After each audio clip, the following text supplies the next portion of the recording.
How to fix direct message not showing on your TikTok. Hello guys, so in this short tutorial I'm gonna show you how to fix this problem in less than 1 minute. So first thing you want to do is go to the settings on your phone.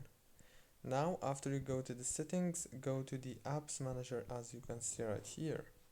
Open the apps and now right here you should wait a few seconds. As you can see, it will start loading the apps that you have on your phone. Scroll like this until you find TikTok.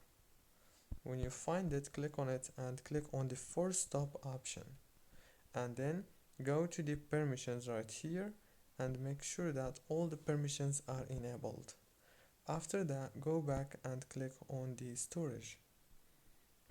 After you click on storage, click on this clear data to clear all this data as you can see, and after that click on clear cache to clear all the cache. Now last thing you want to do is go to the Play Store or the App Store, search for TikTok, and if you found this option of update, this means that you should update your TikTok to get the latest version with all the options.